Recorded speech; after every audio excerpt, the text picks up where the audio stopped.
Call to. Okay, we have, just to say before we move on, Very Good is not gonna make it today. He had an appointment that he couldn't get out of. I'm gonna call him on the phone so he can participate on the phone.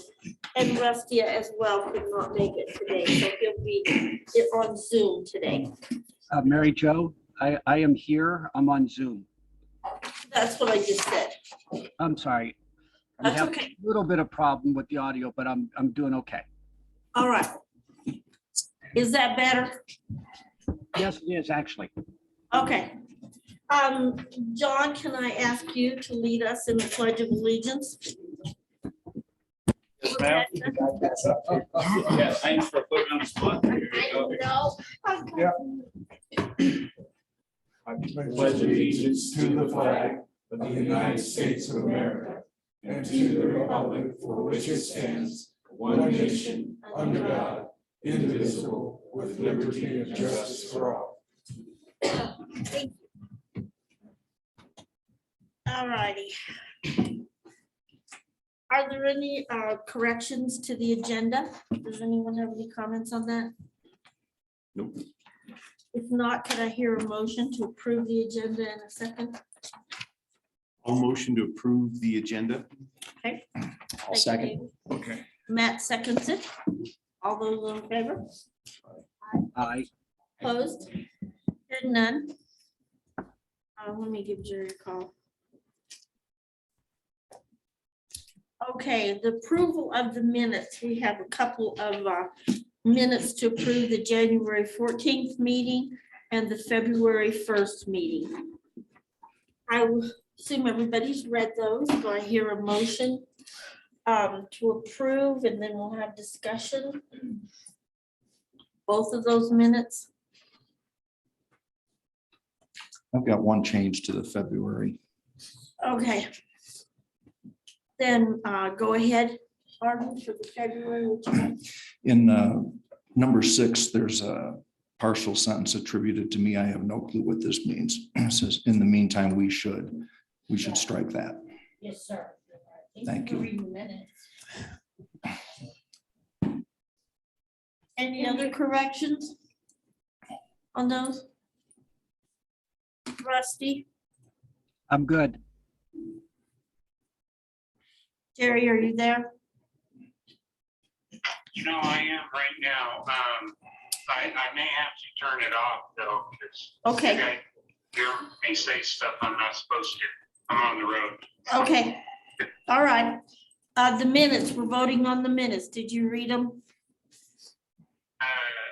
Can My you? glance, I didn't end up. Okay, but you can vote on them. All right. Do I hear a motion to approve January 14th and February 1st minutes You can approve them with pending corrections, with pending with a corrections? pending correction, and then I will make that. Yeah, I'll make a motion to approve the January 14th, 2022 and the February 1st, 2022 meetings with the correction so noted. Thank you. Do I hear a second? Tony will second. Tony seconds it. Any further discussion? If not, all those in favor? Aye. Aye. Aye. Opposed? Hearing none, passed unanimously. Jerry, is that good for you? Okay, here's a notice to amend. This is the reading of the change of the bylaws, and Rusty, would you care to read that?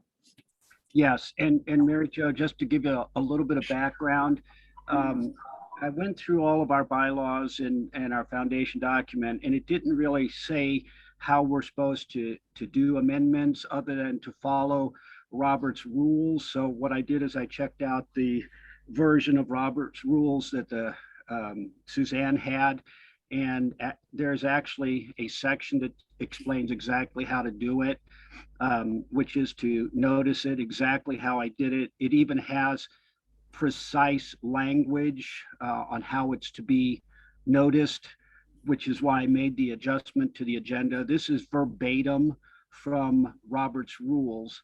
So since it's been noticed, we can actually vote on it today.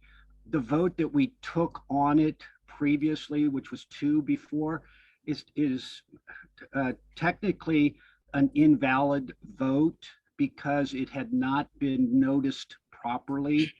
And I'm just trying to get everything the way it's supposed to be done. So with this notice and the language, we could actually vote on the amendment to the bylaws right here and now. And the only change that we previously voted on, and that's what this notice is to add the city website to the 3 physical places that the agendas and meeting announcements are posted. Thank you for doing that research, Rusty. Then can we have a vote on that? Any comments? I do have a comment. So I went back and tried to find as many of the versions of the bylaws that I could.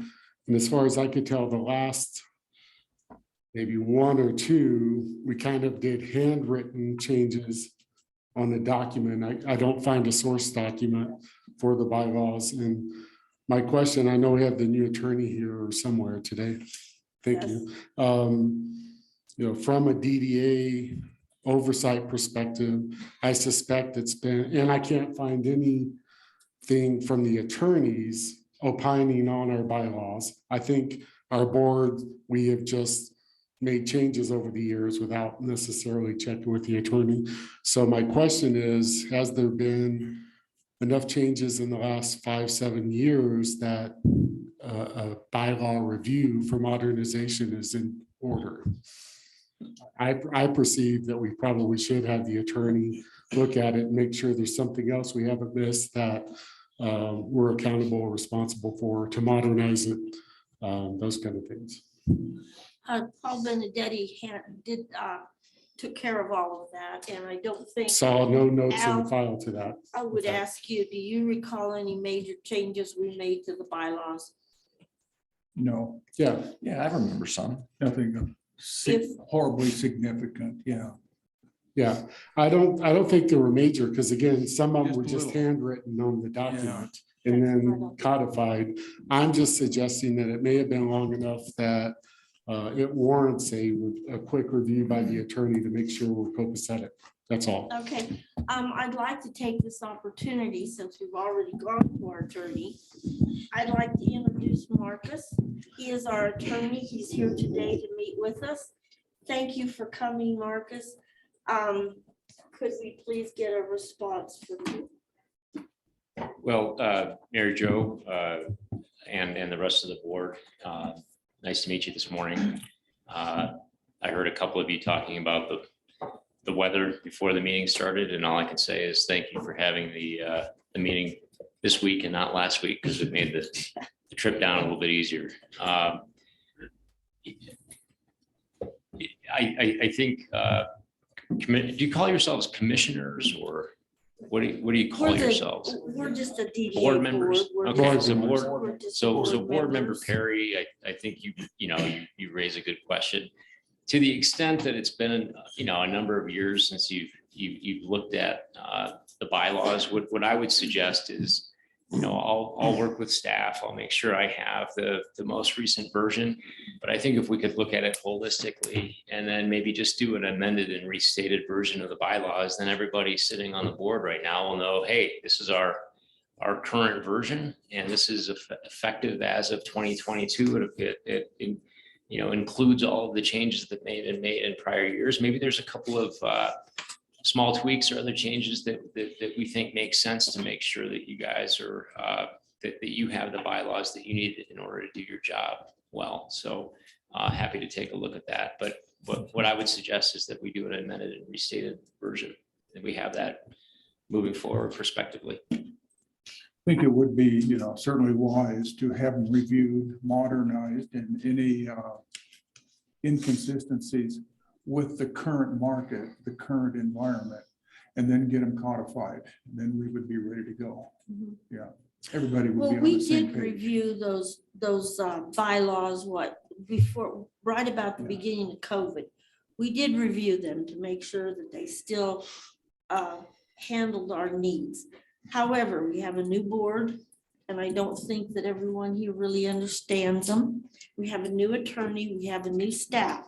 So I think and with that in mind, I think that it would be a good exercise for all of us.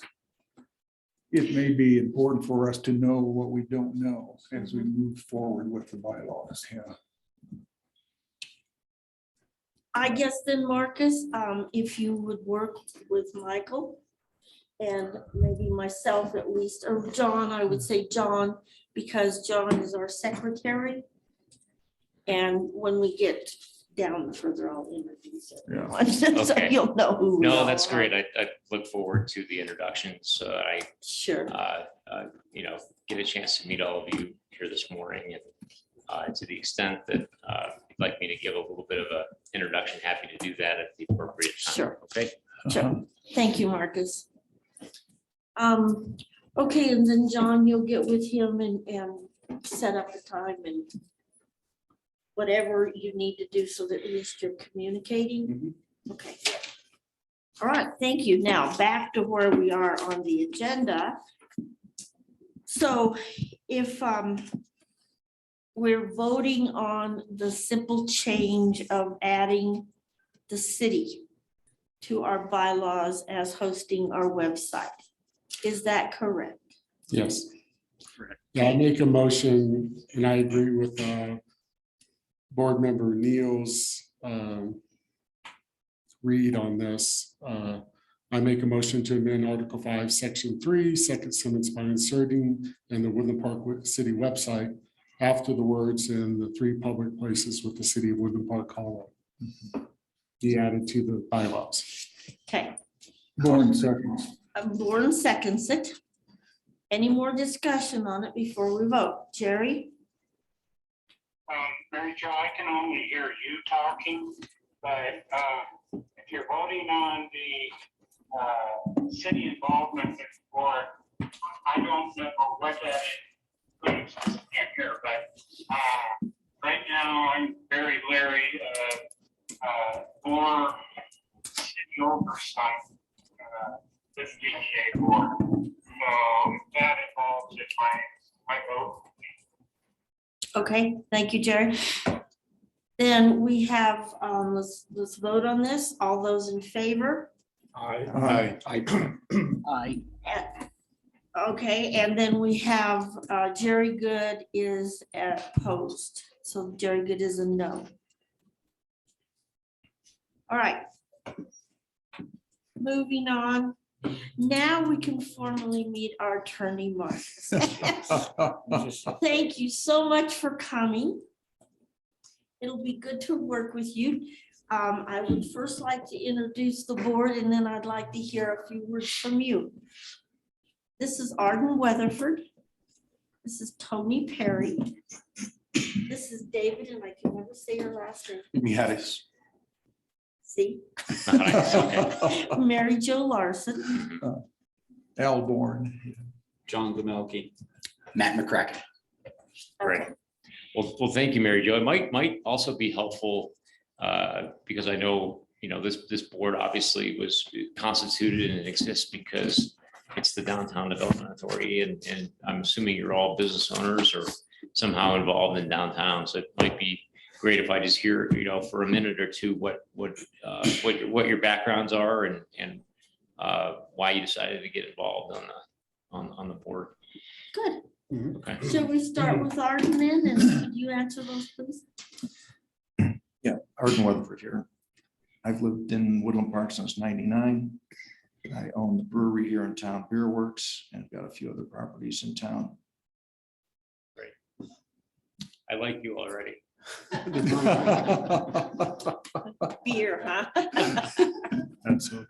Tony Perry, I've been here since 2000. I'm the president and CEO of Park State Bank and Trust, local community bank. I've been kind of railing against the DDA since 2001. I didn't like that it was formed in the first place, but I thought it was time to step up and be part of the solution, not the problem. David Mijadis, and I've been in Teller County since 2000. I'm a civil engineer and I own a small firm up here in Woodland Park. Mary Jo Larson, and I own the Cow Hand, which is a retail store on Main Street, and I've been here since 1952. I grew up here. Great. It was a great place back then. Hopefully we can make it great again. Al Bourne. I moved to Woodland Park in 1968. Since the mid 1980s, I've been on the board of directors at Park State Bank. And I've been involved in city and county stuff for a long time. So I have a deep appreciation for Woodland Park as it has grown in the last 50, 60 years. Great. John? Very nice to John meet you. Gamelke. We own 2 businesses in the downtown development, in the downtown district. And I actually live in Colorado Springs, but my mom and dad live up here. So it's a natural progression for us to be up here. Matt McCracken. I operate a small construction business locally, and our office is located on Main Street. Love serving this community. My wife is born and raised here, so that makes me kind of a local, I guess. So just love this community, and I'm here to help. Okay, great. Okay. And then we have Rusty Neal is on the Zoom. So Rusty, if you would like to do the same. Thank you very much, Mary Jo. And Marcus, I apologize. I wanted very much to be there in person to greet you since I did a lot of the interacting. I only moved here with my wife in 2018. I believe I'm the only one on the board that's fully retired, which is why I have the time to do a little bit of the research and reach out to people like yourself, Marcus. It's my retirement home. The city, I volunteered to run for city council, was elected, and was nominated to be the liaison. Again, I do have a lot of time to give to the city. So I think the different commissions and councils have taken advantage of that and allowed me to step up to different small positions. And I look forward to working with you. And I, like Mary Jo, we're trying to move forward and make everything better. And then Jerry Good we have on the phone. He's on the road. So Jerry, could you just introduce yourself to our new attorney, Marcus, and just tell him about your store and how long you've been here? Hi, Marcus. I own Williams Log Cabin, and lived in Woodland Park for 27 years. Been a lifelong resident, born and raised in the Pikes Peak region, and I'm very much about trying to make Woodland Park more business legitimate city. Welcome to the board. I would like to sit down. I have a issue that I would like to talk personally about. Get together later. Okay, did you hear that, Marcus? I did. Good, I did, okay. yeah. All right. Thank Okay. you. Well, just to give you a short background on myself and my law firm. So I'm a partner with the firm of Mijadis and McCaskill LLP. We have 9 attorneys at this point, and we represent governmental entities only in the state of Colorado. So we have a lot of municipal clients. We represent the city of Lone Tree, city of Castle Pines that are down on kind of the south side of the metro area. We work with Central City, which is one of the 3 gaming communities in the state. I know you guys are a little bit closer to Cripple Creek.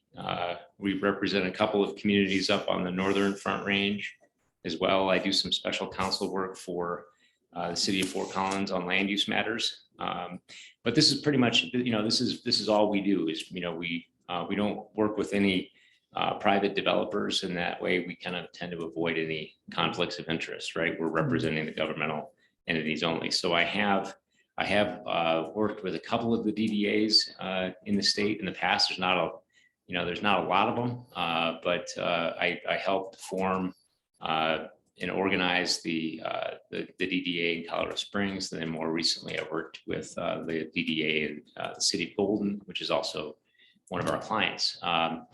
I think the advantage of you guys working with me is that, you get to work with me, but you get to work with my team, right? We have a pretty deep bench. So if there's issues that I'm not familiar with as we move through the process, I have some folks in my firm that I can reach out to. And I just look forward to getting to know the board and getting to know this group a little bit more, and we'll figure out what the goals are and how to move things forward. So look forward to working with you. Good. That sounds good, Marcus. Well, we have actually done, I'd like to put a little, feather in our cap as a DDA board. Previous to this board, we've had several projects in Woodland Park that have been very successful. The Dinosaur Resource Center, the apartments below by Safeway. We've done the Big O Tire. We did the car wash. We did the movie theater at Gold Hill North. We've done additional for the hotel, the Microtel Hotel, the dollar store, and the auto parts store next to it. So we've had several, and that's just a few. We've had all of our projects have been a success. They were, each one was individually dealt with.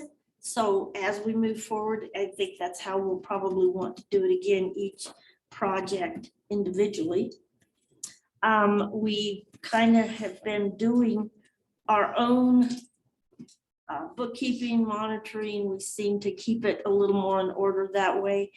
We were through the city before. We had some problems there. We have new staff now, and it's a new game, but we're going back through the city. So I think we have a new manager. We have a new finance director. So we'll have some issues, I think, to work out with them while everyone's catching up to how this operates and where we are. So that's something you've got to look forward to, as the bylaws is just a beginning. So we're glad to have you on board. We hope we have a good relationship. Tony? I said, is it okay to, because I think since we're meeting you for the first time, I think it's also a good forum face to face to maybe share some of our thoughts about how we start off this relationship. Is that okay? Sure, I think that's fine. So having watched the DDA over the years, I think one of the issues that I think we need to be educated on is the fact that we actually exist at the pleasure of the city of Woodland Park, and we're actually overseen by the city of Woodland Park City Council. As a matter of fact, they are the body that appoints board members to this board. And I think it's been lost somehow over time that relationship is synergistic and has to work together. The DDA cannot work outside of the city, and it doesn't make sense for the citizens or the district. So that's one. Two, I think I would like you to give us guidance on how we can effectively work with your firm.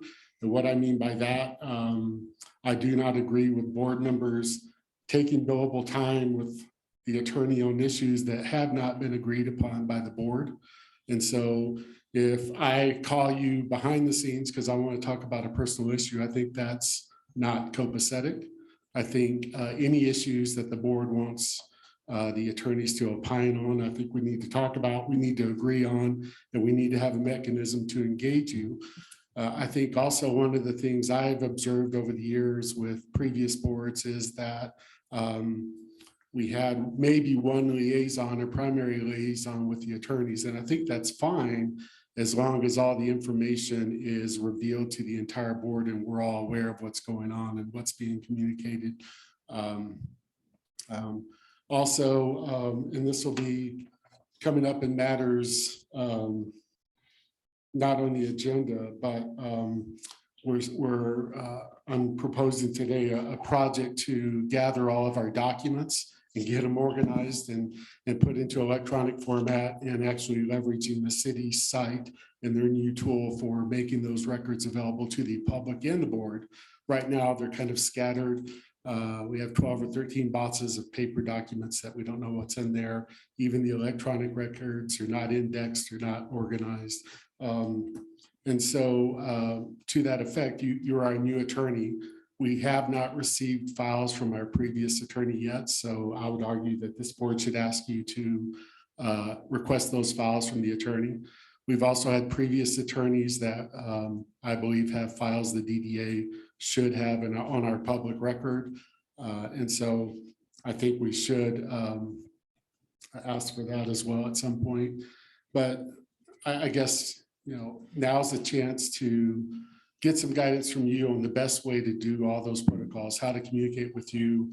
I do not believe that any one board member should be the only communication link. I think it should be two at all times, and they should be reporting everything properly back to the board. And as much as possible with things in written format or email or whatever. So my 2 cents worth on starting out this relationship.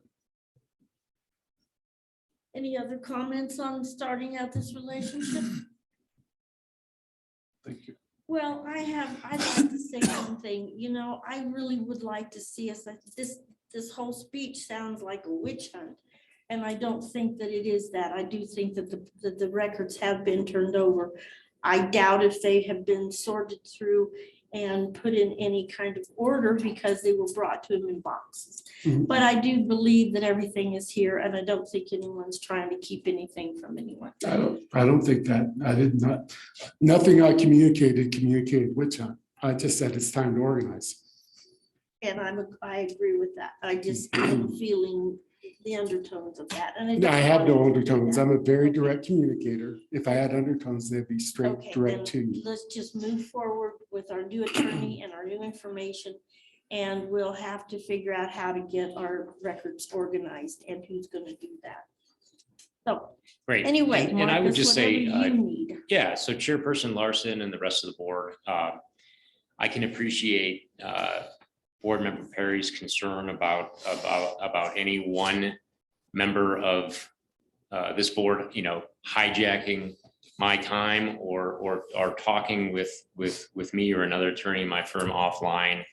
Because, I mean, let's face it, right? This board exists and has funds available to it to spend on projects because they're being paid for by the business owners and the taxpayers downtown, right? I mean, so I think we all owe a fiduciary duty to those folks that are funding this body to make sure that those dollars are being spent in as smart and as efficient manner as possible. What we have typically done for a lot of our other municipal clients or governmental clients is I like to refer to it as and this is where you guys can tell me what your input is, but I call it the 15-minute or the 30-minute rule, right? Like any one of you can call me with a question like, hey, I don't understand exactly what this open meetings law means, and if I have a beer with two other members of the board, is that a quorum? Do we have to post that? If you have a question like that and I can quickly probably give you some guidance, then by all means call me. If any one of you is going to call me with a request for in-depth research or to get involved in an issue, I tend to agree with Board Member Perry that that's something that should come before the full board. There be a discussion on that and there be consensus and some direction from a majority of the board that that's an important enough issue that we're going to start spending some resources on it, right? So I would just throw it back to you. I mean, this is a great time to have that discussion, but if you guys say, yeah, 15 minutes or 30-minute rule, I mean, that's for you guys as my new client to tell me, how you prefer to handle this. But, I don't think it benefits the DDA or the taxpayers, quite frankly, to have any one or two members of this board being able to spend legal time or incur fees without the rest of the board realizing that that's happening. So I'll throw it back to the board. And I do agree with that. Yeah. And I think the whole board agrees with that. Yeah. And we didn't do that a lot before. And I do know some of the conversations we had, Paul Benedetti had been our attorney for 14 years. And a lot of times he didn't even charge us for some of the short conversations that some of our members had, because we had some issues at the time, and it worked out okay. But we need to be very cautious on how we spend these dollars on attorney's fees, because we're going to need you at some point. That is going to cost us, because we have contracts coming up. We have projects, hopefully extensive. So we have to be careful. Tony? Yeah, and actually, I think here at the beginning, establishing a refresh baseline to make sure that we're all moving forward in the same thing. I think you brought up one thing that I think this board can be educated on, and that is that proper protocol for meetings.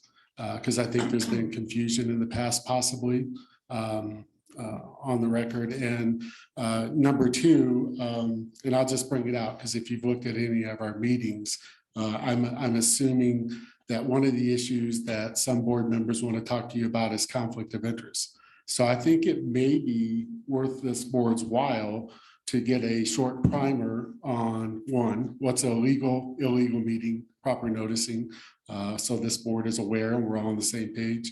Two, what is the definition of conflict of interest? I will say that the city attorney did that not too long ago, sometime in the last year, I don't remember.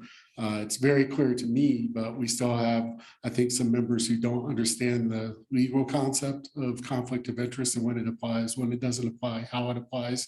And so as a board member, I would be open to spending some monies of your time to make sure we're properly educated and on the same page. Any comments on that from the rest of the board? No? Okay. Well, Marcus, thank you so much. I guess we don't, you're welcome. Please stay at the rest of the meeting if you don't want to. We Oh, no, I'm understand, definitely gonna, But it's, you it's can stay, definitely I'm gonna sure stay it'll and be listen educational. and it's just great to meet the group and look forward to working with all of you on whatever projects are coming down the pipeline here. So Thank you. I'll be right over here. Okay. All right, thanks. Okay, thank you. All right. The discussion on the financial information, and Tanner has agreed to come so that everybody hears what, hopefully we can pass the torch and Tanner can bring us up. Tanner was our treasurer for 14 years and he has sent all the records, but I guess there's some problems finding. We're trying to consolidate the information to pass the torch. And I'm sorry that Aaron couldn't be. Oh, there is Aaron. Yes, thank you. I'm glad you made it. So hopefully that this will clarify for you as well as the whole board, our financial situation. Thank you, Tanner, for coming. We appreciate you taking your time. Always a pleasure to show up to a 7:30 meeting, Yeah, I know.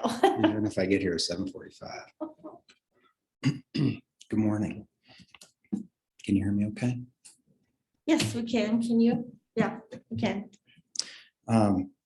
Tanner Coy. I'm here, I believe, at the request of the board.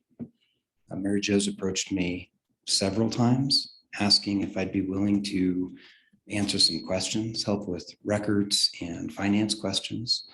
Each time I've responded affirmatively and asked simply that the appropriate people contact me. Not hearing anything from anyone other than repeated requests from Chair Larson, I finally decided I might as well just show up, see what I can do to help. So I did review the February 1st meeting for some context. Saw the discussion there, the questions that were expressed, and the request for Chair Larson to reach out to me. So I think I have an idea for at least some of the basic questions and how I might be able to help.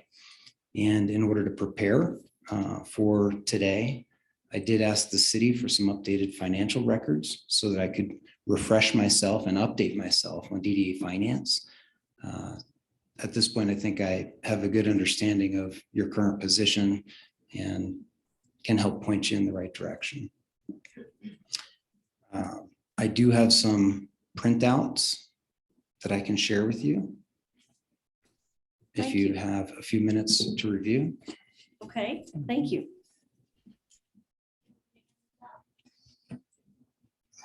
I think we can do it. Thanks. I don't know if I have quite enough for everyone, but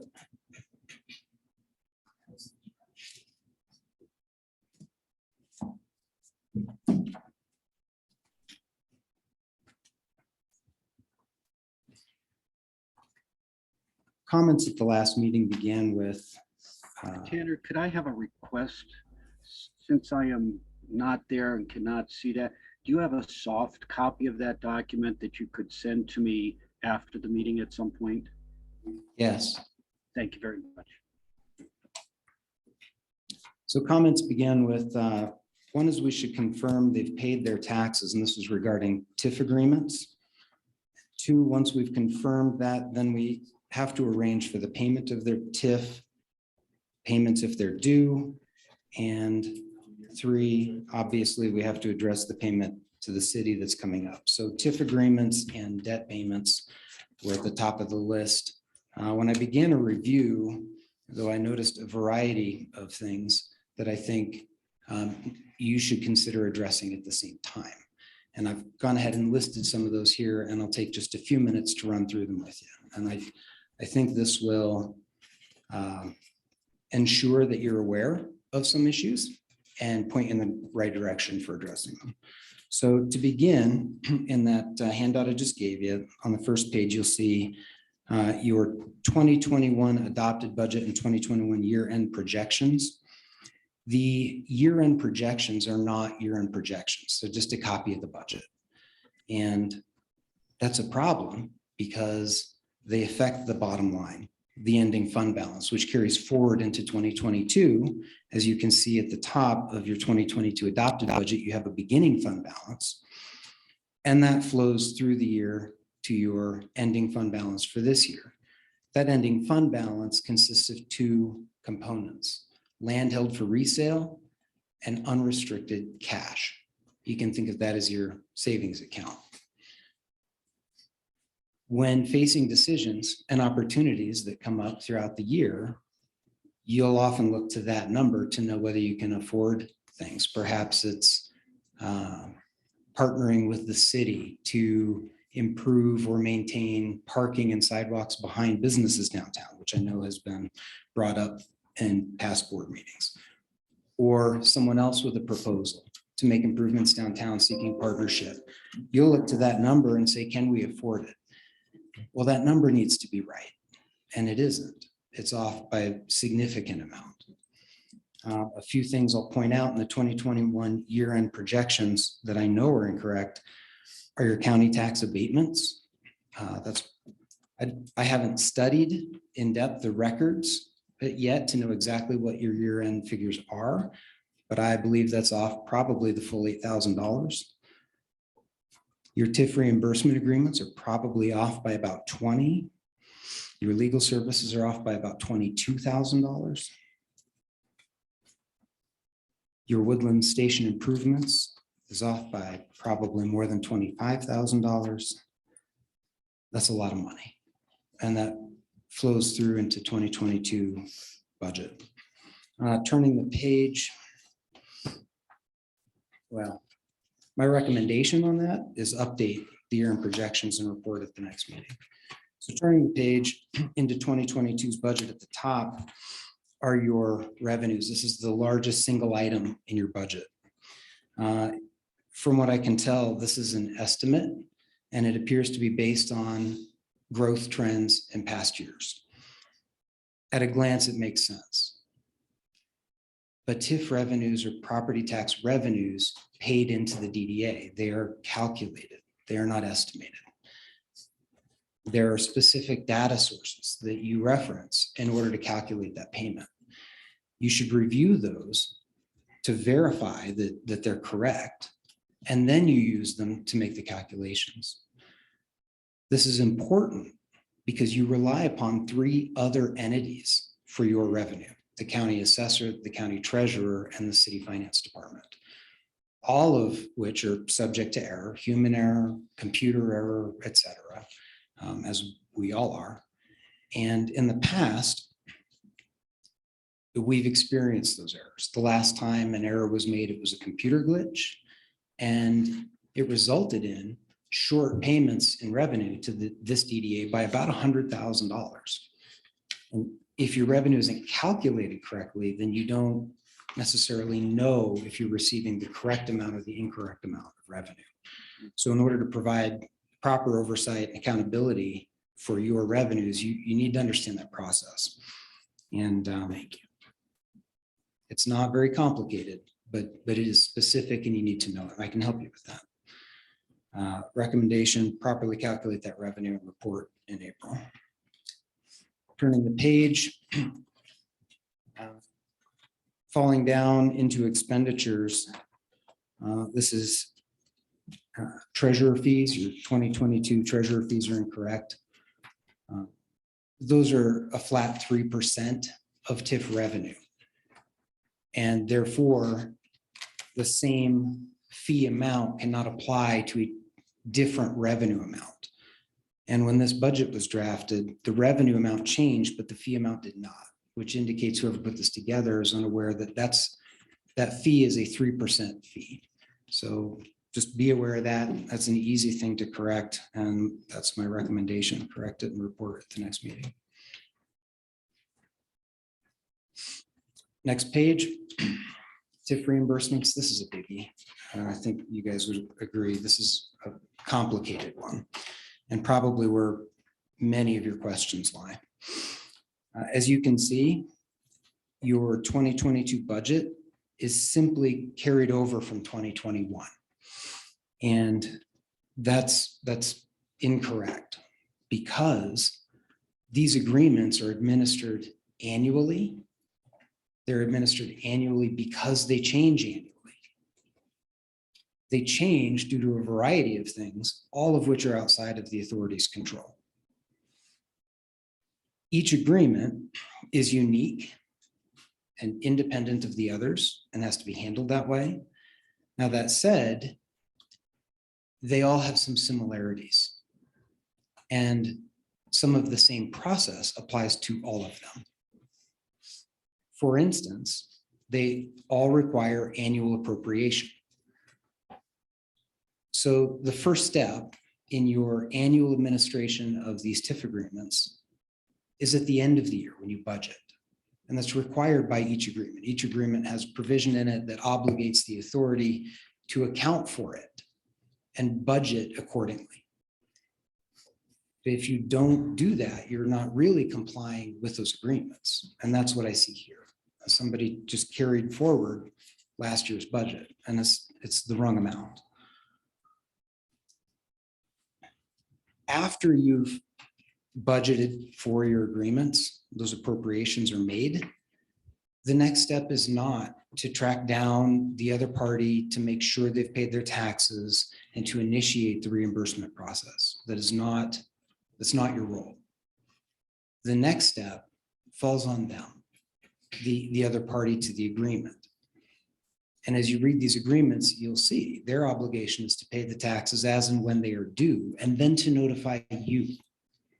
That triggers your responsibility to reimburse them. And in some cases, you have 30 days, and in others, you have until December. Again, each agreement is a little different. The payment date and the amount are not set or controlled by the authority. So I also heard the comment in the last meeting that when consulted, the city finance director said 2021's payments were issued in May and August or something, and that somebody said those payments were made late.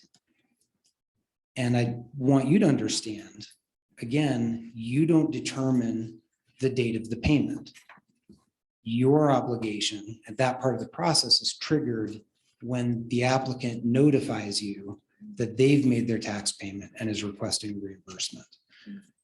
Last year, the county treasurer implemented new policy because of the pandemic, a more flexible policy for property taxpayers who may need additional time to pay their taxes. They were allowed to make payments when they needed to without any penalty. And this board, or the prior board, agreed to honor the agreements that so long as the taxes were paid, we issued the reimbursements. And that timing was what it was. I also heard reference to a TIF schedule or some sort of agreement schedule, hundreds and hundreds of files, no clear schedule of those agreements. There are hundreds and hundreds of files, and many of those we inherited back in 2016, and they're public record, and they simply exist because they're public record and they must be maintained. They do clutter up the files, and it would be nice to further organize the information that's there.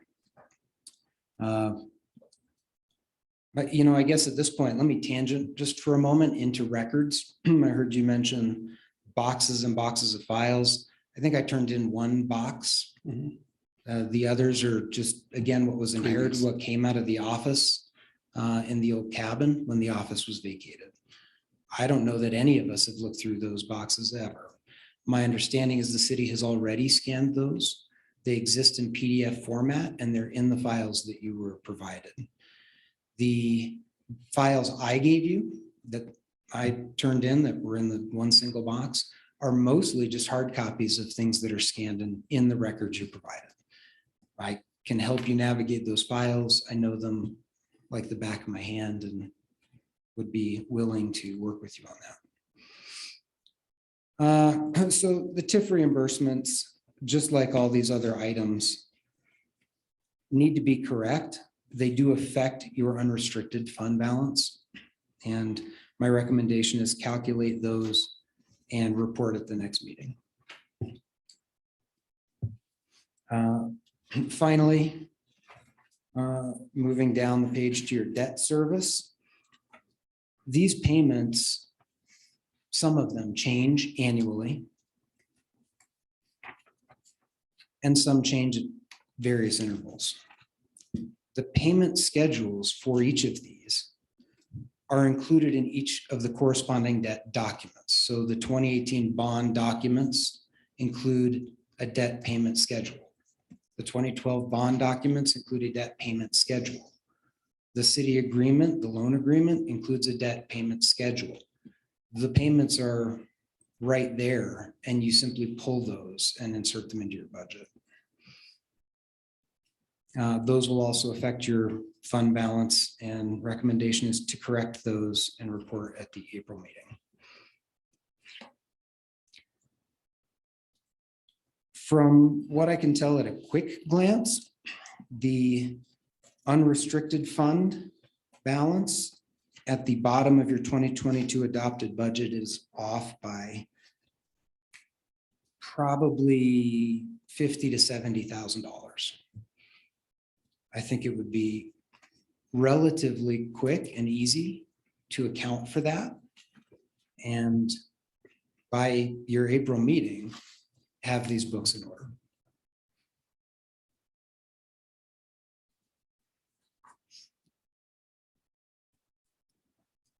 My recommendation is that we collaborate and work together to answer these questions, straighten out the records, review the files. It doesn't seem efficient to me to do that here in this meeting or any regular board meeting.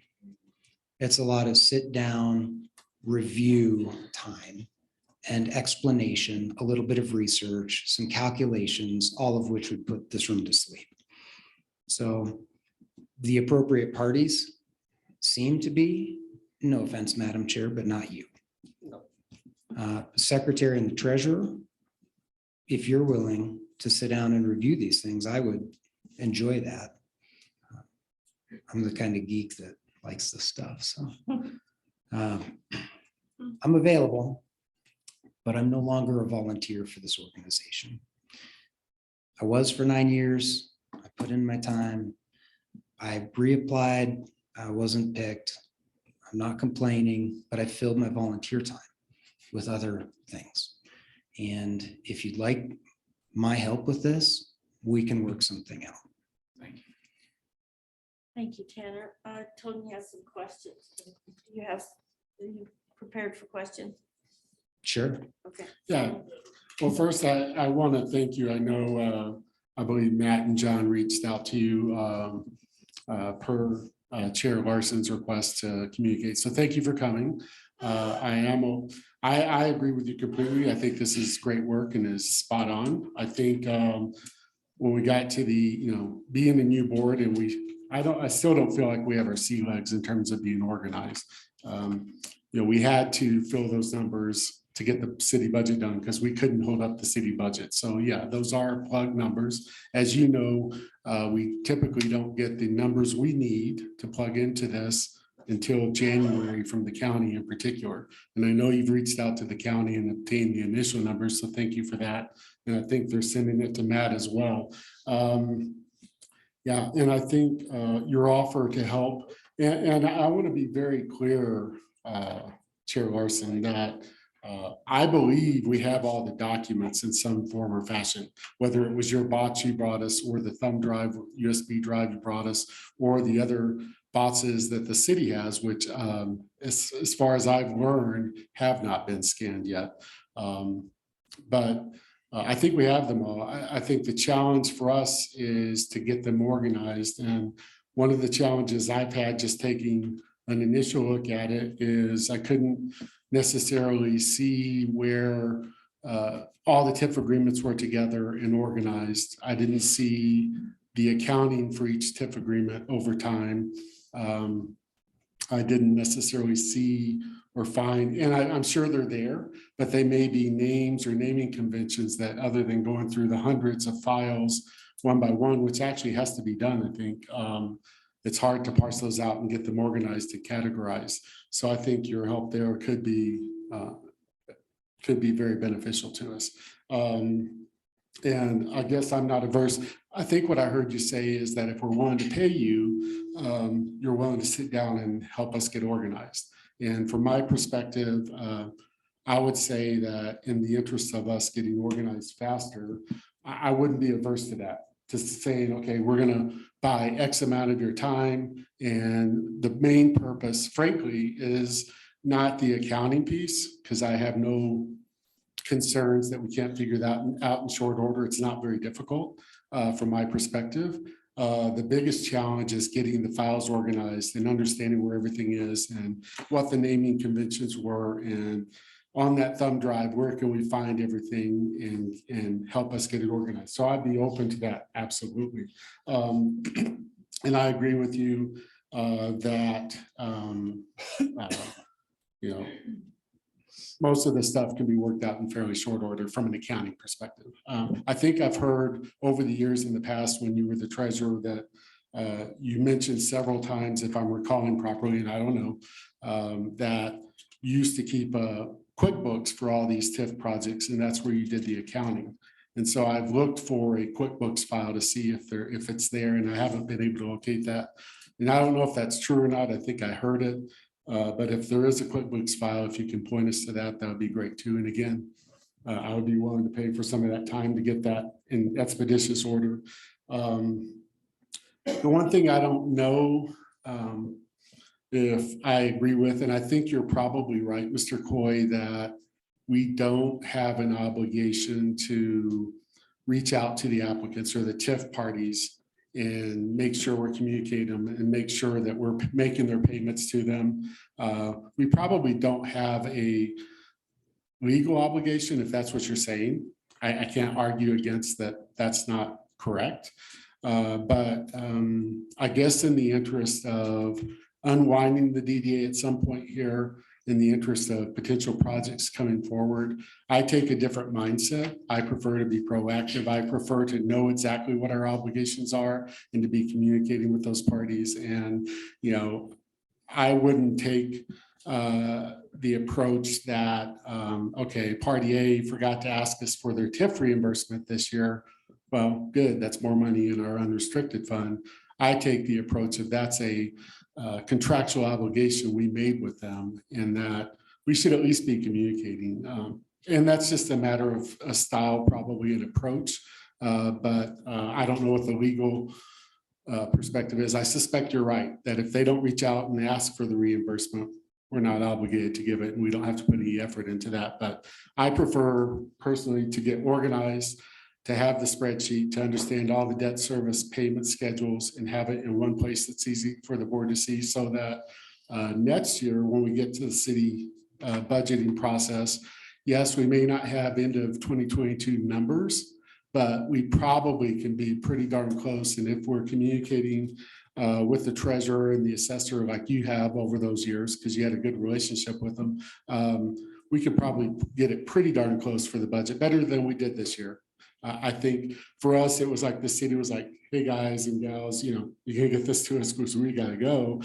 So we plugged. And I think most of us don't like doing business that way. We like to know what we're doing and do it the right way. So, so thank you very much. This is very good work, very clear, very concise. And I would argue that I would be open to reimbursing you just for this snapshot, frankly, if the board is open to it. I don't know how we do that, but it's good work. Thank you. Any comments from the rest of the board? I have a question. Rusty's got Rusty? Rusty, would Yeah, you like to speak? Yes, please. Tanner, you don't have to give me the exact number, but how many TIF agreements are we actually talking about? Is it like 10 or are we talking 100? Oh, probably 8. 8? We have completed 2, haven't we? Or 3? At least 2. Yeah. They're done. So 8 left, approximately. I just want to make sure I'm hearing correctly. You did say 8. Yes. Yes. So it's not an extensive amount of research to find out what the schedule of payments would be for 8 TIF reimbursements with 8 businesses. I can speak a little more to that if you'd like. Please. There is something of a TIF payment schedule, if you will, along with all of the TIF agreements and all of the calculations that I produced.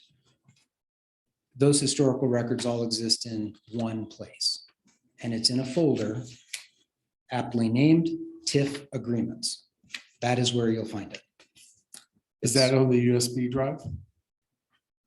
I don't know what USB drive you have. I know what I turned in, and yes. The only one I know of is at the city. I think Suzanne has it. Well, the one I turned in, yes. Okay. There's a folder called TIF agreements. In that folder, there's a folder called contracts from Benedetti, and those are signed agreements he provided it. One day, a flurry of emails came in where he was just providing copies of records. I put them all in there. There are also subfolders for each of the TIF agreements: Gold Hill Square North, Gold Hill Theaters, the Rocky Mountain Dinosaur Resource Center, Taylor Mountain Enterprises, etc. Each agreement has a folder. In each folder, you'll find a folder for each year. And inside of those folders are all the calculations, the records, the tax payments, the numbers. It's all there. Now, as far as a schedule, the only thing that really exists, there are several files that you might reference. None of them are truly up to date. The best one is an Excel workbook. Mike Farina, former finance director, put it together trying to help. I stopped using it because I did not find it very helpful. It just took more time to track the data and fill in the blanks in this workbook. Each agreement must be administered independently of all the others. Each agreement requires essentially the same amount of work to compile data and records, confirm it, run a series of calculations, fill in the paperwork, endorse it, allocate it to the correct fund, sign it, with 2 of you board members, get it to city finance with a request to issue the payment. You have to do that for each one of them every year. And because so many things change surrounding those agreements, the assessed values of the properties, the mills levied, sometimes the percent of reimbursement, you can't predict in advance the date or the amount of the payment. So the schedule, I just didn't find it very helpful. But if that's something you want to use and implement, I'm happy to show you where it is and help you with that. There were a number of other things stated here that I can comment on unless there are more questions. And I can testify, I have access to the thumb drive and I pulled them up. The folders that Mr. Coy just described are exact. And if you go down in, every single folder does account for every single agreement. They are on the memory sticks. Thank you.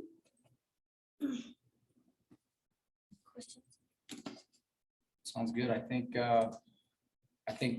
we are gonna probably want to reach out when it comes to, getting into a little more detail. We might reach out for that little bit of collaborative with you. And John and I may talk to Tony a little bit too. He's not the sitting treasurer, but he is the financial professional with the group. But we really appreciate you coming in. And I think it's important follow up what Tony said to, know that if you would prefer compensation for your help with this, we want to take care of that. John? Isn't this something that the finance director can do this too? The city's finance director? I think they should be included. Michael, would you like to comment? Yeah. Yeah, our staff should be there. Aaron, possibly myself should, if there is a conversation to be had. I think that's a wise thing, just for the sake of us understanding it on our side and having more institutional memory going forward. And we would be we're gonna have a large group of people. We're happy to host that here too. That will give us, we'll have our systems here in place and our records, we can pull up the flash drive and whatever else, whenever that's convenient for everybody. Considering that all that information is on the flash drive, do we need to have Mr. Coy come in, or is it something that we can take on from here? That's a great question. I don't know what I don't know, and I don't know if Aaron feels any differently. It sounds like there is a process that Mr. Coy is mentioning here in terms of the inputs that go into those calculations change, and we actually did try on our side during the budget process to refine some of these numbers, and it was extremely difficult to do that. And so I think it would be helpful to have Mr. Coy's taking us through that for that first time as well. I think that's John. Yes, Rusty. John, having looked at the files while this discussion has been going on, I think it would be beneficial to have Tanner, because some of the calculations, there's a factor, and we just need to double check that we're pulling the factor as each subsequent year comes along. We just need the expertise to make sure we are pulling the correct factor. I don't think it's going to be very hard to do or time consuming, but having just looked at 2 of the documents, it would be wise to make sure we are pulling the right numbers from the right spots. They're there. It's just having the expertise would be wise, in my opinion. Thank you. Okay, to summarize this, I've got Arden? one question. You mentioned that part of this fund balance was land held for resale. I'm going to assume that's the non-spendable portion on the line item. Correct. Where did that number come from? It's carried forward from years past. That's the carried value of the land that's sitting on the city's books Do you remember how it was established? I'm just curious. before my time. Okay. All right, so we're sitting here saying that land's worth $1 million for resale. No. No, that's the book carried value of the land. That is not the actual value. Since this number has been recorded, the DDA's had, as you know, several appraisals done that resulted in different figures, and a broker's price opinion done at least once, resulting in a different value.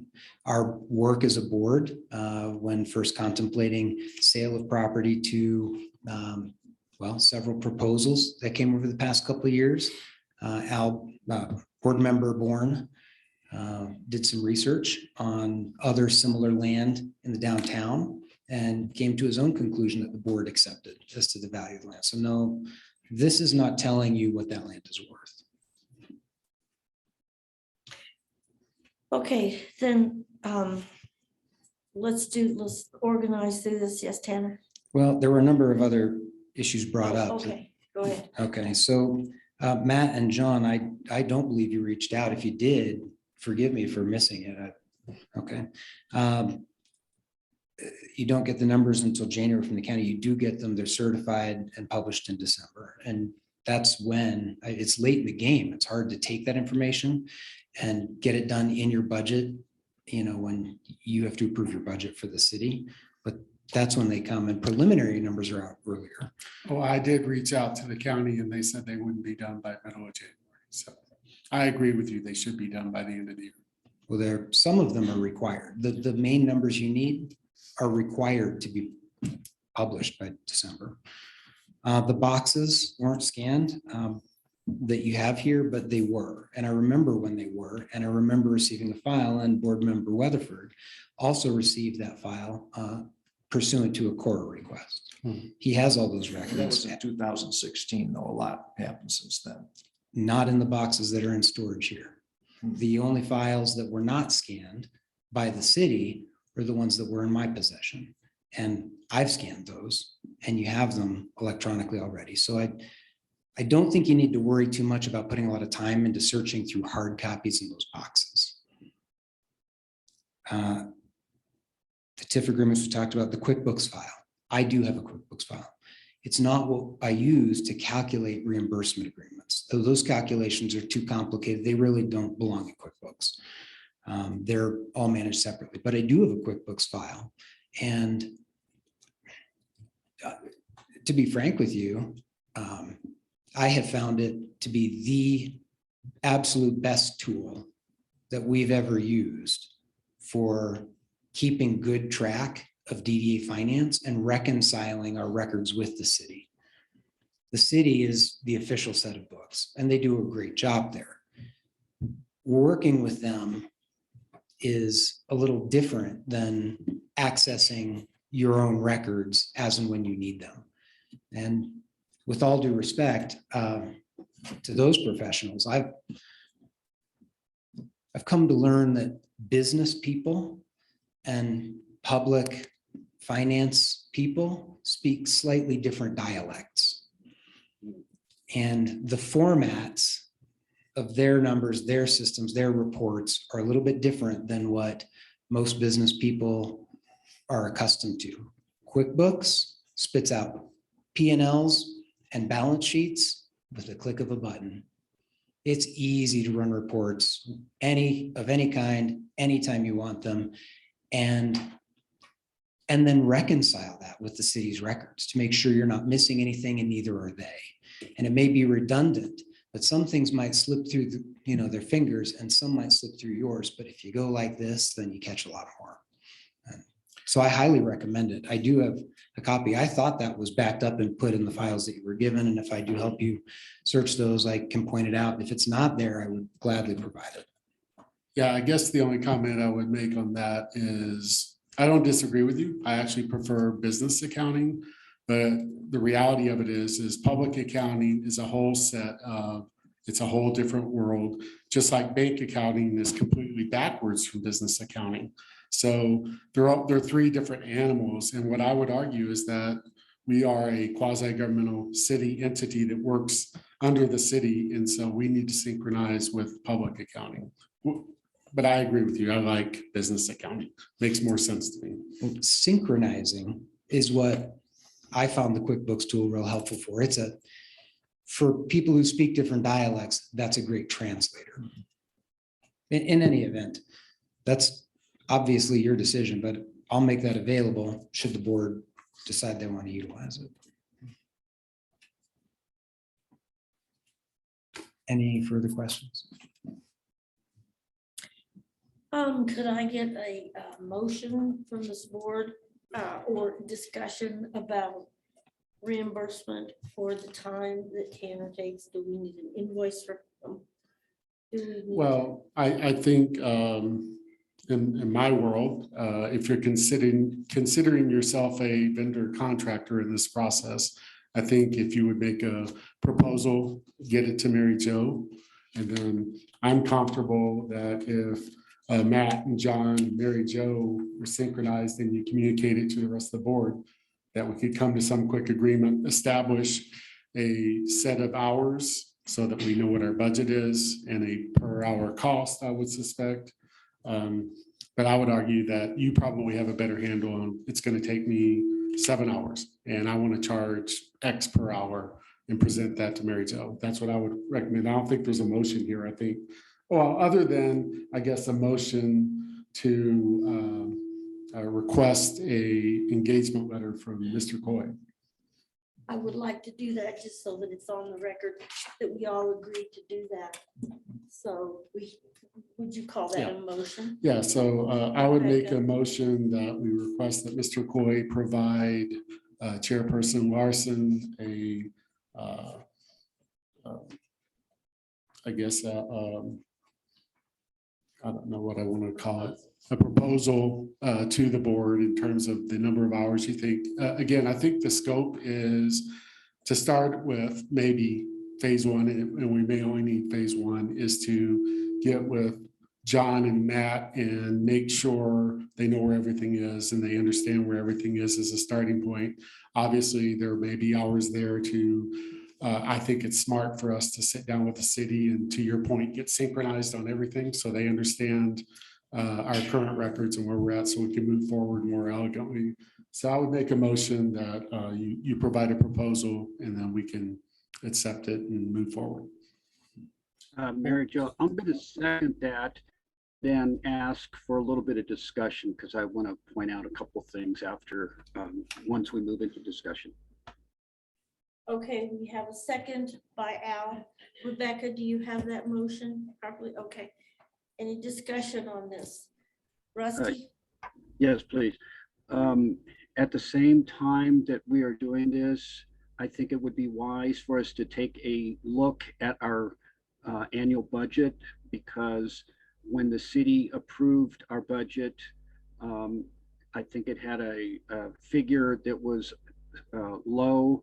Now that we have a city attorney, we probably need to take a DDA attorney. We need to look at that line and take a look at the proposal amount and factor that into our budget to see if we need to request an appropriation adjustment from the city to cover the two expenses, Mr. Coy's proposed time and an appropriate funding level for the DDA's attorney.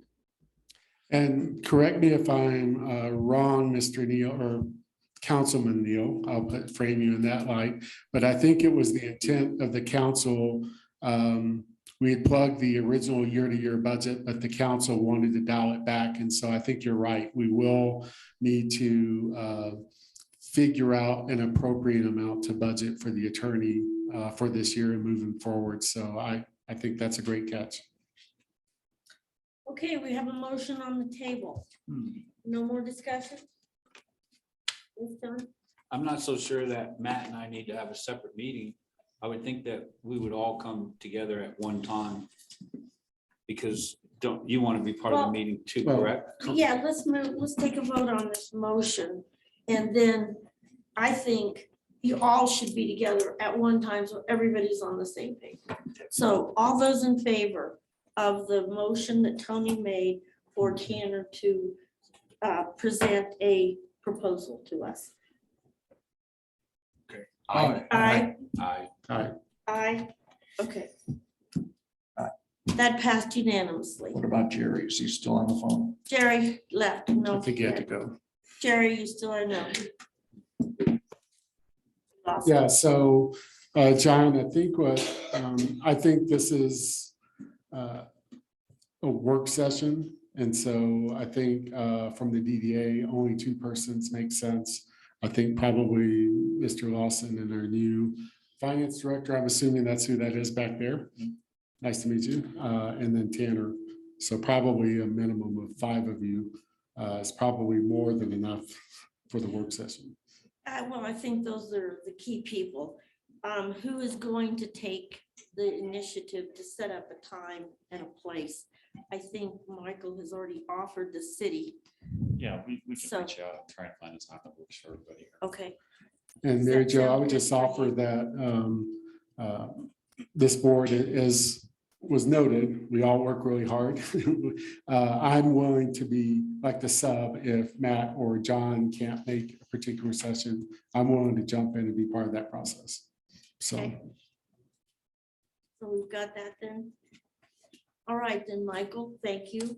We'll just let you put that together, and once that's done, hopefully it can be presented at our next meeting, which would be the March or the February, the And I would- April meeting, rather. Go ahead. And if I would just ask if, however that communication goes between Mr. Coy and the board, that you let staff know, if you would copy me, and Aaron Vasilati, he's our finance director, so we can know timing wise when to schedule that. Well, if you're gonna do the schedule, Well, if y'all are awaiting a proposal, and if, as Councilmember Neal said, if you need supplemental appropriation in order to compensate Mr. Coy for his time, there's gonna be a little bit of a process there, and the timing is gonna have to fall into place. Right. I understand. We'll make sure Yeah. you're copied. Thank you. Okay, Mary Jo, Tanner, is that? can I yes, ask Mr. Coy one more question? Yes. Yeah, so since you're up here, thank you for coming again. Is it possible, I think there's still a WPDDA.org website that is confusing a lot of people out there, and we don't have the credentials or access to shut that down. This board has made the purposeful intent to put our pages on the city site. Right now, it's pretty light. I think once we do the plugin for the documents so that they're available to the public, it'll be beefed up a little bit, but do you have the credentials? I think you had the keys to the city. Can you shut that site down for us? I don't know if those credentials have changed or not. I gave them to Councilman Neal. Okay. Okay, I can't, Rusty? Are you still there, Rusty? I'm still here. I Okay, would have to be, obviously, I'm on the road. When I get back home in about a week, I would be able to take a look to see if I have the credentials written down back at my house. Okay, I didn't know that. Okay. Thank you, Tanner. And Mr. Coy. Tanner, does this all sound good to you? Can we work that in? Can you- certainly. Okay, and thank you for coming. Yeah, thank you. for Yep, thank Talking you. with all of Tanner, us one more together. thing, Yes, sir. just a rough ballpark on when you might be able to get us a proposal so we can figure out the schedule with the city. Thursday. Sounds great. Okay. Appreciate it. Thank you. Michael, did you have anything that any of you would like to ask or say or comment on In regards to. in what we regards just to talked what we're about. talking about here? And No, I wouldn't have too much else to add. As mentioned, we did our best on our side to try and arrive at some of these numbers. And it was surprisingly challenging to try and find that. So, okay, no, I think, there's a little bit of work to do here, but hopefully going forward after that, we will have transferred that knowledge on, and we can move forward. Okay, good. Aaron, do you have anything that, okay, you good? All right. All right then. Thank you. Moving on. Uh, Update on the Woodland Station. Don? So I don't know if tasked is the right word, but I reached out to, to Mike? And he would like to report back to us, but he doesn't want to do it in an open forum. He wants an executive session. A short one. He's coming into town next week. And so he's hoping to do it next Tuesday morning at 7:30. And that's what he would like to do, to present what's going on. There are I'm a little confused. He shared with me some of the stuff that he wants to talk about, but I don't feel like it's right for me to share that. Obviously, it was in confidence. And he just doesn't think that the public forum is a place to do it. Okay, Well, comments? yeah, so I guess, good news, the attorney's here. This is, I think, the third, I guess, leg that I've been wondering about, and I think this board has struggled with over the years, is how to have an appropriate, proper executive session. What's allowed, what's not allowed. I think the intent here is for the developer, potential developer that we're in a verbal agreement with, to give us an update on the project and may want to do it for market reasons. So can you give us some simple guidance on a potential meeting for next Tuesday?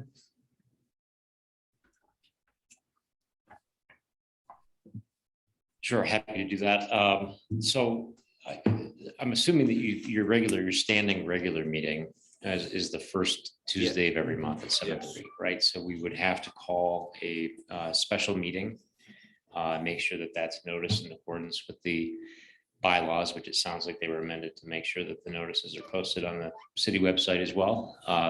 There's a 24-hour safe harbor provision under the open meetings law. So that meeting would have to be properly noticed no later than 7:30 a.m. next Monday in order to convene a special meeting at 7:30 on Tuesday. In terms of going into executive session, I suppose, offline, I can get a better sense of what needs to be discussed, but typically it sounds like you'd be going into executive session under 24(6) 4024E as in Edward, probably to instruct negotiators regarding the project. If you're looking at moving this process forward. But again, I'd want to get some additional background on that. In terms of convening a proper executive session, you can only convene an executive session at a regular or special meeting. Right. That's why my advice would be to call, if the board wanted to convene a special meeting next week, then you could go into executive session. It takes a 2/3 vote of the quorum present in order to move into executive session. Yeah, so I think the intent's going to be for us to consume an update. I would not expect us to be making any decisions, which I think is a trigger during executive session, if I'm not mistaken. Well, let me add a little bit to that. What I'm hearing is Mr. Williams wants to meet with us in executive session. Is that what you conveyed? Yes. My understanding, what got this board in trouble in the past was meeting with people, outsiders in executive session. That's not the same as talking about negotiating. So some of the emails I've seen from the previous attorney says outsiders cannot be in executive session, especially if the people that you're negotiating with. Is that your understanding? Not necessarily. Oftentimes it's really up to the board in terms of who you want to invite to participate in an executive session. If you are in project negotiations, oftentimes it helps to hear from the other side or have the ability to ask questions. In my experience, at that point, it would be proper, once you've heard from the third party, it's proper to then ask them to, invite them to leave the executive session. At that point, there's an opportunity for the board, to ask specific legal questions on matters related to that agreement or get into the instruction of negotiators. So it's really up to the board, but I say it's not uncommon to have third parties invited to participate in the executive session. If it's deemed proper by the board of the DDA. Thank you for clearing that up. Thank you. Yeah. Rusty? Oh, I'm sorry. Rusty? Yeah, I'm a little bit uncomfortable whether we are actually meeting the legal requirements for an executive session, since we don't even have a written contract. So we can't be at the point of negotiating yet. I would suggest that perhaps John Gamelke, who did have a conversation with Mike Williams and understands the nature of what he would like to present, John meets with Marcus, they have a conversation, and then Marcus, you could listen to what information you received to determine whether an executive session would be proper and legal by the statutes. And then through an email chain, if the recommendation by our attorney is that an executive session is warranted or appropriate based on the information he receives, that we then simply announce through the special meeting posting and in the agenda state that we will be moving into executive session, should that be the rendering of the attorney. I disagree with that. I think that we're trying to get this moving. We're trying to help him so that he can bring us something in 90 days, which only has 30 left. This is helping guide them to do a proper proposal to us. And if he wants an executive session, I don't see any problem with having an executive session to keep us updated on how this project is moving on. I think to do that would cost us money for an attorney that we don't really need. We know the process, the proper readings of the executive session. There could be no voting in the executive session. It has to be an open session. We know all of that. I think we can move forward without having to go around the barn to get to the car. John? From what I know, it's only information. We won't be voting on anything. It's informational, but it's information that needs to stay private. My big concern of even having an executive session is the loose lips. There's nothing that says the people in the executive session aren't then gonna tell their wives or tell their girlfriends or talk, and then all of a sudden it's out anyway. So I'm not a big fan of it, but it's what they're asking, and I understand it. I know I know I can keep my mouth shut, but I can't speak for everybody else. So John, did you get a sense, obviously, we gave them 90 days, we're more than halfway there. Did you get a sense that they're marching towards coming and giving us a formal presentation by the end of that 90 days? That is their goal, yes. They have, there was a few things that they were trying to establish beforehand, and it's moving forward, and it looks like it's moving forward well in their favor. Okay, I guess what I would say is if they do not need us to provide any, if the intent is only to update us, and they don't need to ask us for any data, any questions or anything like that, I have no problem waiting until they're ready to give us their presentation. I'm not that curious, frankly. I think the purpose of asking for this is to get a feedback from us so that they're not putting money into something that's going to bring back to us and we're going to say no. I think they want to find out. Well, remember what they presented is at the end of the 90 days, they would come make a presentation. At that juncture, if they wanted to go and we agreed, that's when they would start spending their $1 million on their $60 million project. So I think that's what we agreed to. So they're not going to spend any money except for what they think they need to spend. I only reached out because a board member asked me if I could bring an update.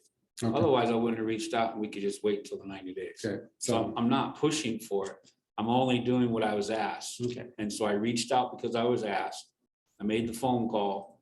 He's going to be in town next week. He said he would like to have Mark Crozier, I think's his name, and Chad Anderson via Zoom.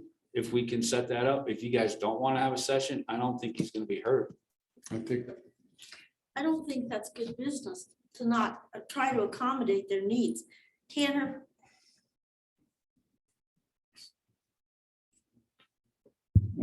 Thank you. Mr. Weatherford pointed out aptly that this has come up in the past. The board got in trouble before for holding an executive session with the other party to the agreement in the executive session and engaging in discussion. The board had been advised against that repeatedly, I mean, ad nauseum.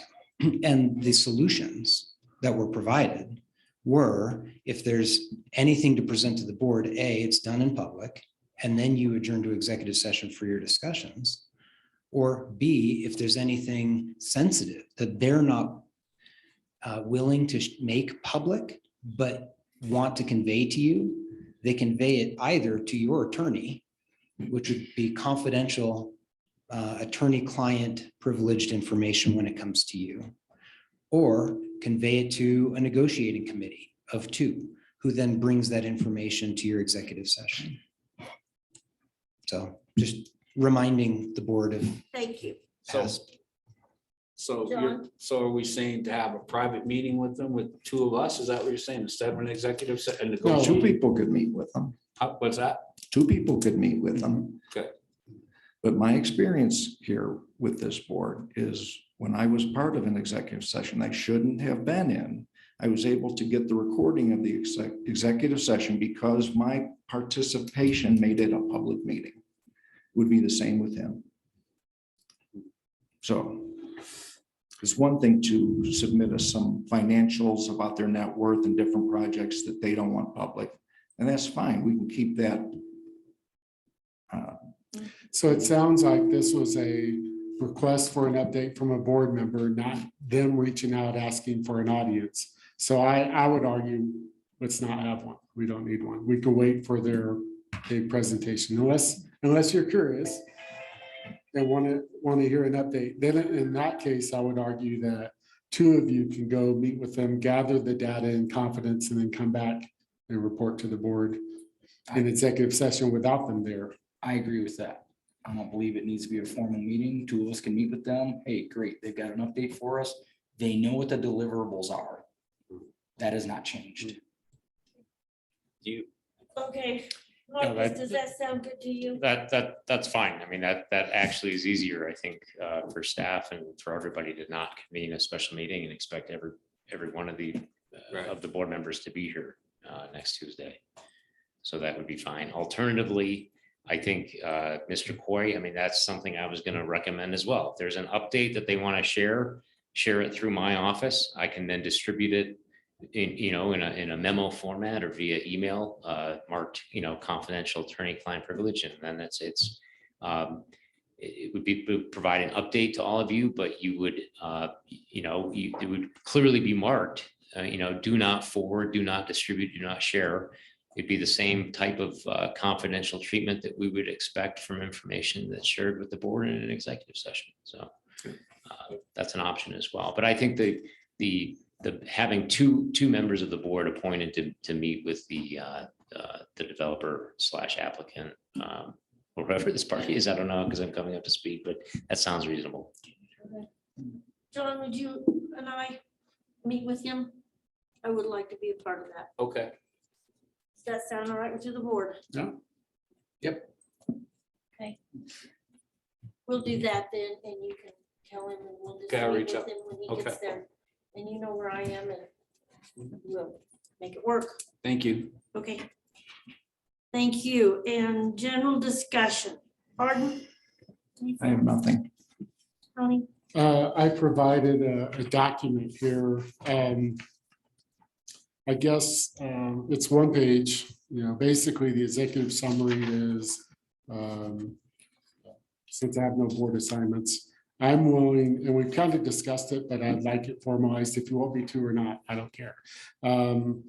I believe that getting all of the documents, I know there's confusion. Because it sounds like some believe that things have been scanned, some believe that they haven't, including some people at the city. What I'm offering in this executive summary is to step up and be the project lead to take that thumb drive, especially once we have more information from Mr. Coy on what everything is, get everything scanned properly, indexed properly, standardized with the naming convention, gather all records. And then the city has a new system where they're storing all their electronic records, and we can plug into that, store our records as the DDA, and then do a plug-in on the website so that not only we, but the public can access those documents at any time. And I think it's, my perspective is we have nothing to hide. And so get all those records published, and then we don't have to worry about CORA requests. We could just direct them to that all the records are available.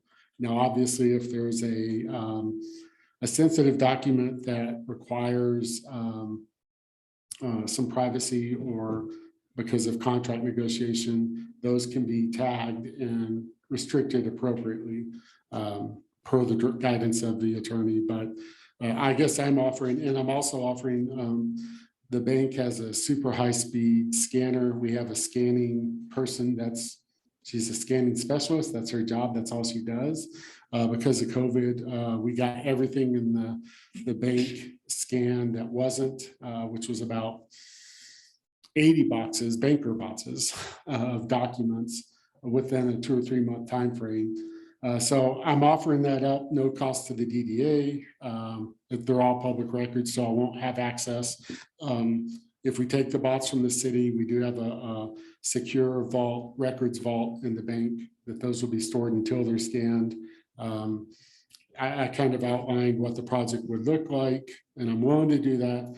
But it's been suggested that we don't really need it. We can just get organized today and move forward. I don't know if I agree with that. I think we have a duty to maintain those records properly. And in today's world, having them accessible at our fingertips is a good thing, in my opinion. I agree, and if you are willing to do that, I would think that would be fine. Any more comments from this board? No, it's a great idea. I think it's a great idea. Go And for thank it. you. Thank you, Tony. Thank you. I think that'd be good. Do we have to vote on it? Well, as you know, I'm not going to do anything that we're not all talking about for sanctions. So I didn't want to just assume or presume, even though we've kind of talked about it. I think it's time to formalize it, just get it done. I don't know how long this will take, because obviously I'm going to allocate her as a resource around our bank needs. So it could take a month, it could take 3 months. I'm not sure until we dig into it.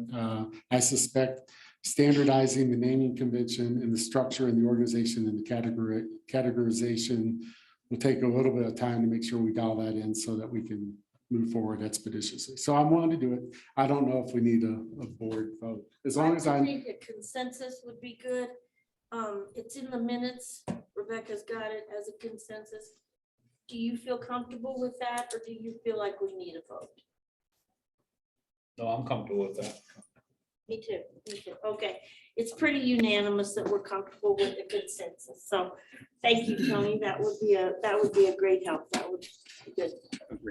Anything? Nothing additional. Thank you. Okay, John, do you have anything? No, ma'am. Matt? Additional. Rebecca? I actually do have something. When I was hired about 6 months ago approximately, it was mentioned that I would get a contract. I'm not really worried about a formal contract, but it was also mentioned, it's hard to ask for, that I would get a potential raise in a few months. And honestly, this isn't much of a job, but it does pay my utilities, and my utilities have increased significantly in the last few months. So would you guys consider that? And would it need to be discussed? It would need to be discussed, and I would like to put that on the agenda for our next meeting for next month. When the whole board is here, I just think that that's something that the whole board should be a part of. so Mary Jo, I would remind you that the city HR person offered services to help us get organized around that. We do technically have a contract employee. What I would ask is, yeah, we have the nets. I mean, one of the difficult things about a board like this is it's like month to month. It's for those of us who move at the speed of business, is excruciating. But what I suggest is take advantage of that offer, and I think it has to be you. So I think you need to get with her, establish, make sure that we have everything organized when it comes contractually with respect to Rebecca, get some guidance. She has salary data that you can look at. Who is that? Does that? Amy Jacob, who's our Amy? HR Okay, generalist. I'll get with Amy then. And what I would say is rather than, let's talk about it next month, what I'm asking, or you can assign it to one of us to work with the city, get the contract lined out, get the proposal lined out, get the data lined out so that we know, and then whoever you assign it to or yourself, come with a proposal that we can look at and vote on, so we get it done. It shouldn't be a negotiation. It's Yeah. made out in public with her present either, I don't I'll think. talk with Amy on that. Okay. So you're gonna take that on? I will do that, yes, Okay. the contract, I will do that. Michael, do you have anything for this discussion? No, thank you. So a couple of things for you all. At the beginning of the meeting, there was reference made to how new several of us are to our roles, right? Yes. And so one of you reached out and said to me, I'd like to know more about Tiff because I know very little about Tiff, which is good. That's admirable. Y'all are new. Tiff is kind of strange and a little bit complex. So what I shared with a few members of the board, there's a few resources out there.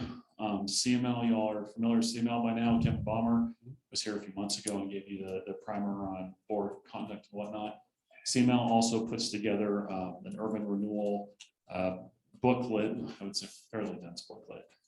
That's, I would guess, probably fairly authoritative on this topic. I'm looking at our attorney because I'm sure he's quite familiar with this. But I can provide this to all of you electronically. I'd encourage you to look through it. Chapter 6, DDAs. So, and then Tiff is on there as well. So I'd encourage you to look at that. Something else in terms of resources for folks newer to this topic is something called Downtown Colorado Incorporated. It is a group, I don't know if it's a nonprofit here in Colorado, made up of lots of agencies like this one, like urban renewal authorities, cities, businesses, and whatnot.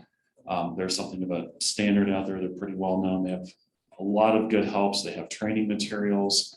They can help you understand TIF better, help you connect with other DDAs. There's resources for businesses as well.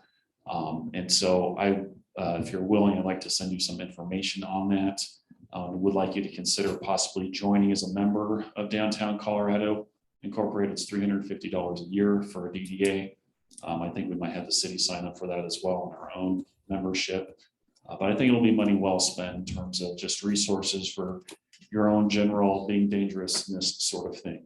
And then reserving Mr. McCaskin's time for those real in-depth things, negotiations, contracts, and all that. But this will give you a base working knowledge, and us too. I have a question for Mr. Lawson. Yes. Mr. Lawson, I sit on another board in Cripple Creek and actually chairing a capital campaign, which is fun. But one of the things we've established in Cripple Creek is an enterprise zone, which provides tax credits. And so I guess my question to you, has the city looked at anything like that? When I think about the DDA and the district we represent, the businesses we represent, do you believe it's worthwhile to explore that process to see if we can use that as yet another mechanism for encouraging investment in our downtown?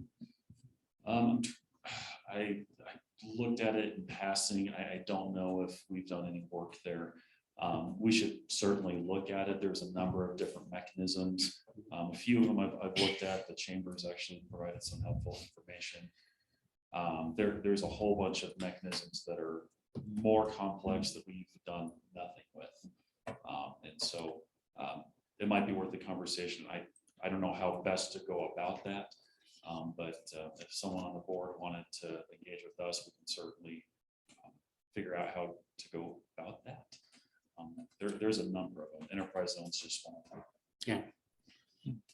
Well, I think we have access to the parties that were able to get that affected. So I guess I'm willing to do some cursory scratch beneath the surface to see if it's something we should talk about. I have no problem with that. You want to take that on? I think that's good. And just as an example, I mean, it's a shameless plug, but that's something that downtown Colorado would presumably be able to help us with, like, hey, look at this is new. With just lots of money coming from Washington. I don't know about for economic development, urban renewal purposes, but there's always a chance there's more opportunities coming. So. Thank you, Michael. Aaron, do you have anything you'd like? General discussion? Okay. Pat? Marcus, anything you'd like to say? Of all this? No, Chairperson. thank you. Okay. Tanner? Kelly? Okay. Do we want to consider joining this, or are we just blowing that off? No, I think that we should find out a little bit more about it. I think we should consider. Again, we're missing 3 board members. We So, still have a quorum. We can decide that if we well, want to. do no, I that. think it's, I will take Mr. Austin's. So can you send Rebecca a document on the Downtown Colorado Inc., just so that we have the data, so before we vote, and then also send her the urban renewal CML document, and then she'll distribute it to us. Sure, we could do that, and we can bring back the downtown Colorado thing as an agenda item if you want to ask more about it, discuss it. Like I said, if you want to join, there is a $350 price tag. We're talking about supplemental appropriation anyway. Right. And quite frankly, your budget is so lean that Yeah. I would recommend incorporating that in if you're going to do the thing with Mr. Coy and the other 2. Right. So one nice supplemental package. Yep, good. Okay. Then if we have nothing else, I would like to have a motion to adjourn. Move to adjourn. Mary Second. Jo, for the record, I am still here. You said 3 missing. It's 2 missing. I'm I'm still. sorry. You That's are, okay. you are right there. There's 2 missing. Okay. All right. We have a motion to adjourn. My second. Matt has a second. All those in favor? Aye. Opposed? Meeting adjourned. Thank you all for coming. Thank you.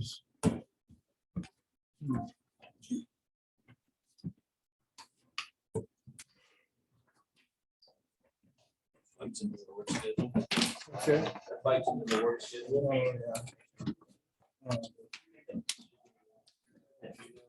Mid-March. when we get together. March is a little busy. Yeah, one of these cold days. Yeah. Yeah. If we could at least get started on the outside, at least make you aware of what. Yeah. Yeah, how do we Yeah. communicate? So that gets into your schedule. We don't want to see. I recognize. Right. Okay. No, that works. That works out. Get in the loop. Thank you. Do you have a card? Okay, I will work on your contract. You know, I think I was gonna. Yeah, probably. And Tony's got my contact. I apologize. No, I'm glad you did because I apologize. I'll have to get to you. We will get it. Yeah. Tony. Not like I bags for him. You gave me a bunch of extra stuff that I think was worth. Oh, yeah. So I don't. It was awfully thick when you handed it to me. I'm like, Thank you for catching. yeah, thank you. 2 things. One, my building downtown is in insurance. I have like 30 That's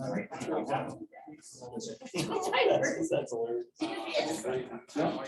I'm turning this in right now. The one you got, Rebecca. I'm turning this in right now, okay? Man, our utilities went up like $100 last month. No, I know, it's stupid. I looked at my bill. And they're gonna go back down because people freaked out. You never go In Colorado Springs. They're making them go back down. downtown. Nice to meet you. I'm on that. Yeah. So. I'm gonna use the restroom. Some groundwork for you on that work. They're not open quite yet. I can't give it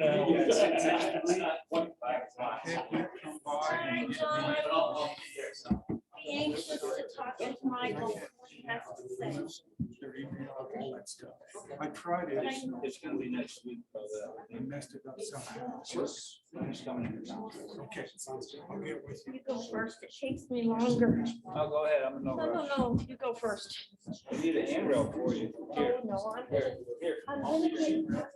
Yeah, okay, yeah, all right. So You're welcome.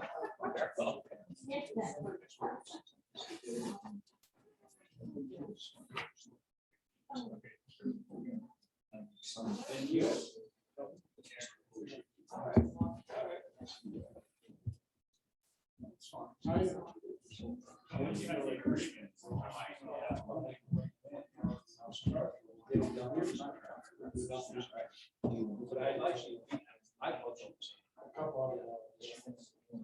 What's interesting.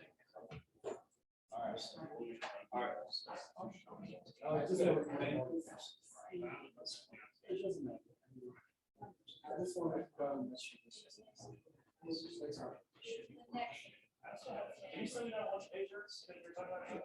So,